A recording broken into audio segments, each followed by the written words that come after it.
G'day, it's Robbie again.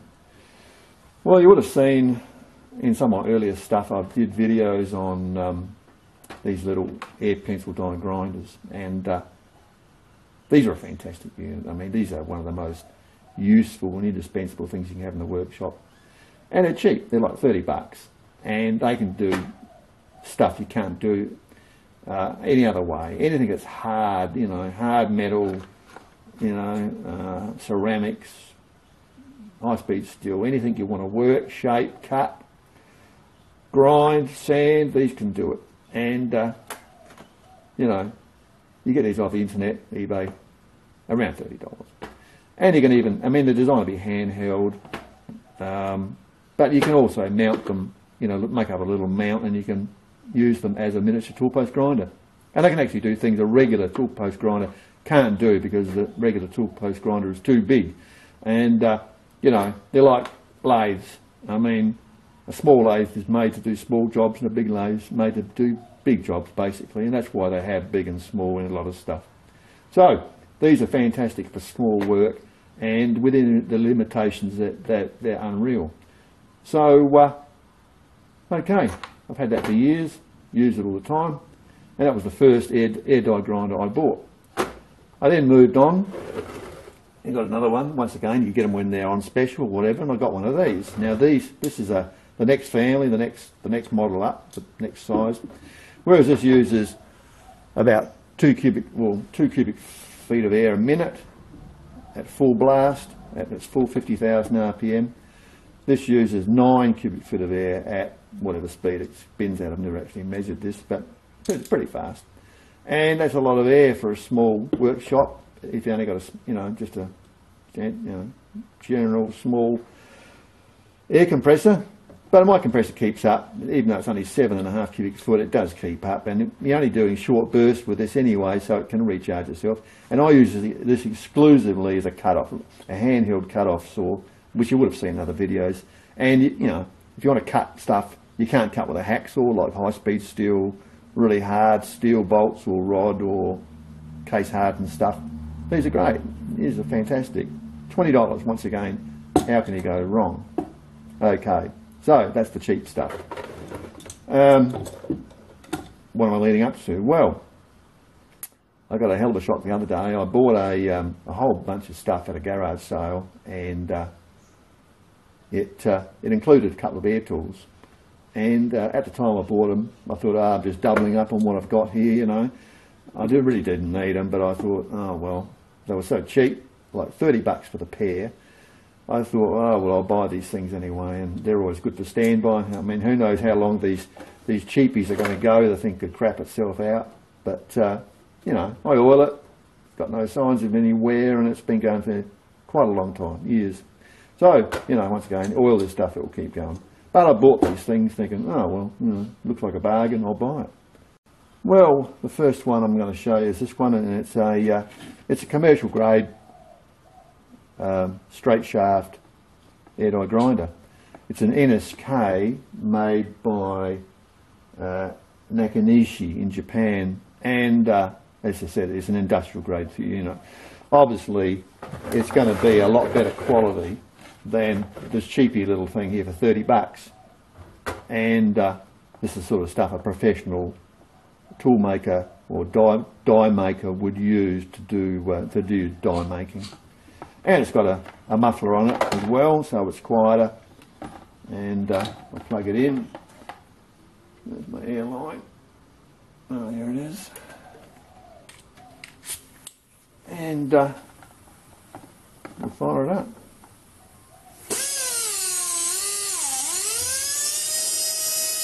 Pretty good, pretty quiet, beautifully made, and you know, much better quality than the cheapest. Obviously, it's going to be a lot better unit because it's obviously going to be more expensive.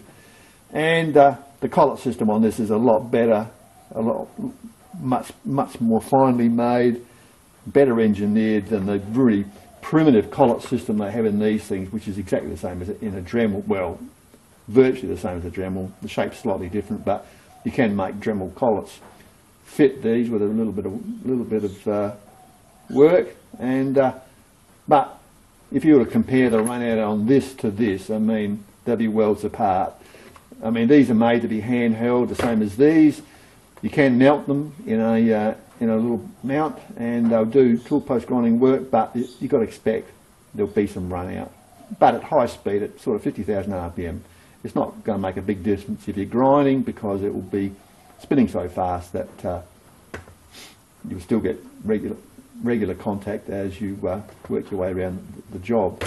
So I got that one as well, that one. And I was thinking, well, pretty good backup. Didn't think much more about it. Anyway, then I got, at the same time, I got this one. And also got the oiler. I bought this oiler for my oil line, for my air line, which I just use for air tools, so, don't get oil in my duster. So I got that. But anyway, getting back to the story, I got this one as well. So I got the two of these for 30 bucks. And this is a Shimano, and this is a angled head unit, and this one's done virtually no work whatsoever. It's still got the sticky labels on it, so it's been just sitting around. And you just use these for finishing work, just fine finishing, breaking edges, stuff like that. And it's a good little unit. So I was all set to do a video on using one of these angle jobs, because I haven't had a lot of experience with these. I have used this thing, and it does a great job.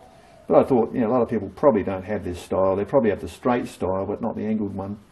And I bought some new stick-on discs for it. And I've got a couple of new screw-on heads.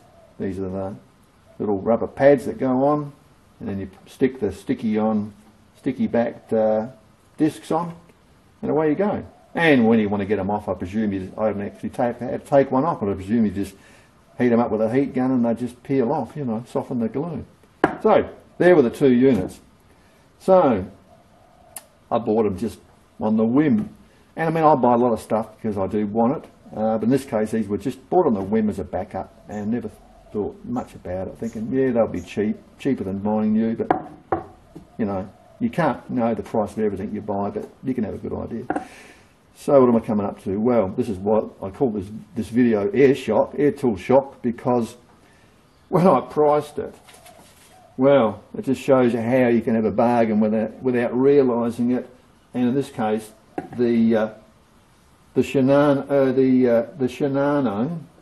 this right angle job, to buy them new, $435, over $400 to buy that unit. Pretty incredible. But then it gets worse, or better, depending on your perspective. This one, which is the NSK, over $500 to buy that. I mean, unbelievable. So without knowing it, I'd picked up a couple of extreme bargains, I suppose you have to say, at a garage sale. And, well, even though I didn't need them, I've now got them, and well, it does make you feel good that you've actually achieved something in your purchases. So there you go, folks. It just shows you what you can stumble across in your travels. And I mean, I buy and sell all the time. I do a lot of buying and selling and repairing, and this is one out of the box as far as I'm concerned. So there you go. Get out there. Keep looking at those garage sales, flea markets, trash and treasures. You just never know what you're going to get in this world. Okay, folks, hope you enjoyed that bit of a show and tell, and I'll see you next time. Cheers.